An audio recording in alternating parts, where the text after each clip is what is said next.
کیا کرنا، ہمارا کیا نقصان ہے؟ ہمارا کیا نقصان ہے؟ امام حسین سے بڑھ کر ظلم تو نہیں ہو رہا۔ اگر حسین کا سر سولی پہ لٹک سکتا ہے اور نیزوں پہ چڑھ سکتا ہے تو پیچھے کیا ہے؟ پیچھے تو کچھ بھی نہیں ہے۔ مسلمان کی موت ناکامی نہیں ہے، اگر اللہ راضی ہے تو مسلمان کی موت تو کامیابی ہے، ورنہ یزید کامیاب ہے اور حسین ناکام ہے، اور شمر کامیاب ہے اور حسین ناکام ہے۔ کامیابی کا سہرا تو حسین کے ساتھ ہے۔ نبی نے کہا جنت کے نوجوانوں کے سردار ہیں حسن اور حسین۔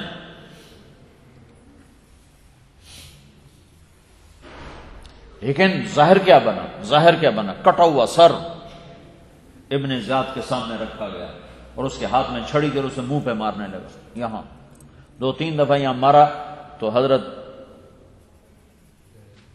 انس رضی اللہ تعالیٰ عنہ کھڑے ہو کہنے کہ بدبخت، یہ چھڑی ادھر سے ہٹا، میں نے ان ہونٹوں پہ نبی کے ہونٹوں کو لگتے دیکھا ہوا ہے۔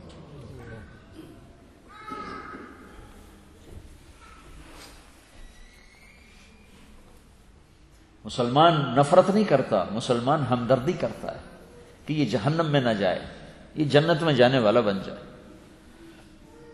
ماؤنٹ بیٹن سے پہلے جو وائس رائے، لارڈ ماؤنٹ بیٹن آخری وائس رائے تھا، اس سے پہلے جو وائس رائے تھا جب وہ واپس جانے لگا نا تو وہ اس کا باورچی رونے لگا، وہ مسلمان تھا۔ تو اس نے کہا تم روو نہیں، میں نے آنے والے وائس رائے کو کہہ دیا ہے کہ وہ تمہیں نوکری سے نہیں نکالے گا، تمہاری نوکری بحال ہے۔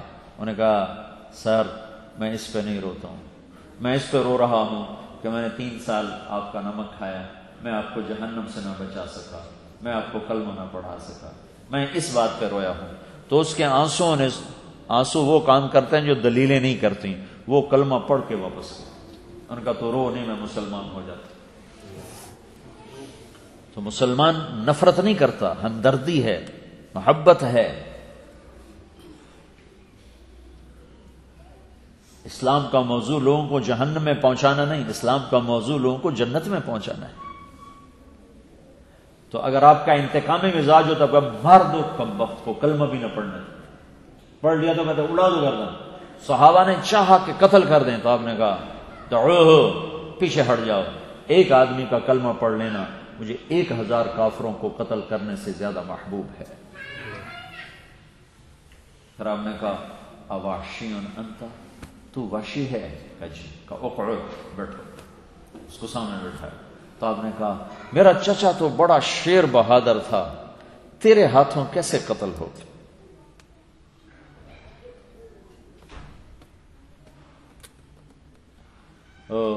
وہ کہنے لگے یا رسول اللہ میں تو حمزہ کو سوتے میں بھی نہیں قتل کر سکتا تھا، میرے اوپر تو ایسا روک تھا، مجھے تو مطعم بن عدی نے کہا تھا کہ تو محمد، علی اور حمزہ ان 3 میں سے کسی ایک کو قتل کر دے تو میں تمہیں آزاد کر دوں گا۔ یہ ان کا غلام تھا، اور حضرت حمزہ نے قتل کیا تھا طعیمہ بن عدی، مطعم کے بھائی کو، بدر کی جنگ میں۔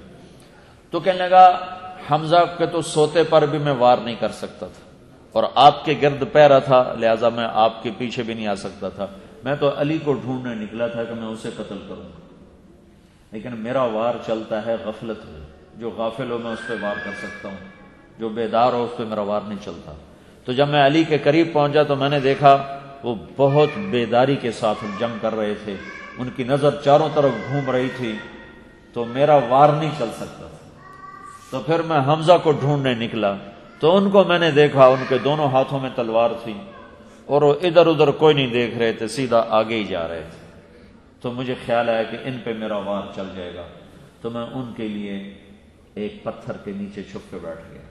تو وہ لڑتے لڑتے لڑتے لڑتے اس پتھر کے قریب آ گئے، تو ایک کافر کو انہیں تلوار ماری، اس کا سر اڑ کے وہ گیا، اتنی تیزی سے تلوار پار نکل گئی کہ جیسے تلوار پہ خون کا داغ بھی کوئی نہ پڑا، اور جب وہ اس اتنے میں وہ میری زد میں آ گئے تو میں نے سرا سی گردن اٹھا کے برچھے کو تولا اور پھینکا، جو ان کی آنتوں اور کلیجے کو چیر کے پار نکلا۔ تو انہوں نے مجھے مڑ کے یوں دیکھا، جب انہوں نے یوں دیکھا تو مجھے یوں لگا میری روح فنا ہو جائے گی اور میں مر جاؤں گا، ایسی ہیبت تھی، لیکن ان کے منہ سے خون کی الٹی میں نے دیکھی، میں نے کہا بس میرا کام ہو گیا، میں بھاگ گیا۔ تو اللہ کے نبی 7 سال کے بعد پھر روتے روتے بے حال ہو گئے۔ ساری داڑھی آنسوں سے تر ہو، لیکن اس کو بھی جنت میں پہنچایا، رضی اللہ عنہ کا ٹائٹل دلوایا نہیں۔ پھر آپ نے کہا وحشی میرے سامنے نہ بیٹھا کر، تجھے دیکھ کر مجھے چچا یاد آ جاتا ہے، میرا غم تازہ ہو جاتا ہے۔ یہ بھی اس کو نقصان سے بچایا کہ کہیں کوئی میری بد دعا نہ لگ جائے اس کو۔ تو تبلیغ سے خوبصورت عمل کوئی نہیں، یہ اپنے ایمان کو بچانا اور پوری دنیا کے انسانوں تک ایمان کا پیغام پہنچانا۔ آپ سب اس کے ذمہ دار ہو، صرف تبلیغی جماعت والے نہیں، تھوڑے سے آپ مسلمان ہو یہاں۔ اس تبلیغ کے کام کو میں زیادہ نہیں کروں، جتنے آپ آئے بیٹھے ہو آپ ہر مہینے 3 دن پابندی سے لگانا شروع کرو، کوئی مہینہ آپ کا خالی نہ جائے۔ اور جمعرات کو یہاں ہوتے ہیں، کب ہوتے ہیں؟ جمعرات کو اپنے مرکز میں آؤ، اپنی اپنی مسجدوں میں گشت کرو، تو اللہ تمہیں آگے سے آگے نکلنے کے اسباب عطا فرمائے گا کہ تم ہی ہوگے جو سارے عالم میں 4 مہینے کے لیے بھی جاؤ گے، ساری دنیا کے انسانوں تک اللہ کا پیغام بھی پہنچاؤ گے۔ یہ مصروفیت بھی آڑے نہیں آتی اور فقر بھی آڑے نہیں آتا۔ آسمان والا جب ارادہ کرتا ہے تو اسباب وہ مہیا کرتا ہے۔ پچھلے سال میں جبوتی گیا اجتماع پر، تو دبئی سے جہاز بدلا تو ایک جماعت بیٹھی ہوئی تھی، تو سدا ایک جگہ ہے ہنگو سے آگے، تو ایک نوجوان میرے برابر کی سیٹ پر تھا۔ میں نے کہا بھائی آپ کا جماعت کتنے عرصے کی؟ کہا جی 1 سال کی۔ میں نے کہا یہ جماعت کا کتنا خرچہ ہے؟ کہا جی 1 لاکھ روپیہ۔ میں نے پوچھا تم کیا کام کرتے ہو؟ کہا جی میں بازار میں بوٹ پالش کرتا ہوں، بوٹ پالش۔ میں نے کہا تو تم نے 1 لاکھ روپے کیسے انتظام کیا؟ کہا جی میرے پاس 4 جوڑے کپڑے تھے، وہ میں نے 600 روپے میں بیچ دیے۔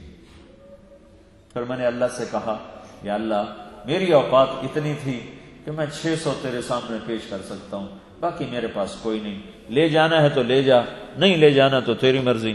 کہا جی مجھے نہیں پتا میرے 1 لاکھ کا انتظام کہاں سے ہوا، مجھے خود نہیں پتا، میرے امیر نے مجھے آ کر کہا کہ تیرے پیسے کا انتظام ہو چکا ہے، تم تیاری کرو۔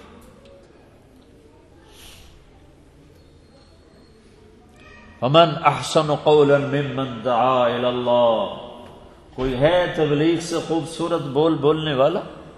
کوئی ہے تبلیغ سے خوبصورت بات کرنے والا؟ تو آپ یہاں کمانے کی نیت سے نہ رہو، یہاں تبلیغ کی نیت سے رہو، ایک دوسرے کو سنبھالو۔ ہماری کتنی نسلیں ہیں جو یورپ میں گم ہو گئی اور ان کے نشان مٹ گئے۔ ماں مسلمان، ہو سارے جنوبی امریکہ، سارا جنوبی امریکہ، میکسیکو سے لے کر نیچے چلی تک 1 کروڑ مسلمان اسلام سے نکلا ہے، 1 کروڑ پچھلے 100 سال میں، 100 سال کہ صرف کماتے رہے اور اپنی نسلوں کو ایمان نہ بخشا۔ اپنی کمائیاں حلال پہ لاؤ، حرام روٹی سے کبھی خیر نہیں آتی، حرام پیسے میں کبھی۔ ولو اعجبتکم کثرۃ الخبیث، میرے رب کا قرآن میں اشارہ ہے کہ حرام راستوں سے رزق زیادہ آتا ہے، لیکن دیکھو کہیں تم اس میں پھنس کے میرا اپنے اللہ کو ناراض نہ کر دینا۔ پہلا قرآن کا اللہ کا تعارف ہے الحمدللہ رب العالمین، پالنے والا اللہ ہے۔ اپنی کمائیوں کو ٹھیک کرو، نماز کو زندہ کرو۔ پچھلی دفعہ میں آیا تھا، میں نے یہ مسجد نہیں دیکھی تھی، وہ ایک ہال میں بیان ہوا تھا، لیکن اتنی بڑی مسجد دیکھ کر بہت خوشی ہوئی۔ اللہ تعالیٰ آپ کو ایسی بڑی بڑی مساجد عطا فرمائے۔ آپ یہاں آ گئے ہو تو یہاں اسے اپنا ملک سمجھ کے یہاں کام کرو، اپنا وطن سمجھ کے یہاں کام کرو۔ دانا پانی اللہ نے یہاں لکھ دیا ہے۔ تبلیغ سے بڑھ کر عمل کوئی نہیں آخرت میں اللہ کو دکھانے کا۔ ومن احسن قولا ممن دعا الی اللہ۔ اب سارے احسن پھر اکٹھے کرو۔ فتبارک اللہ احسن الخالقین، سب سے احسن اللہ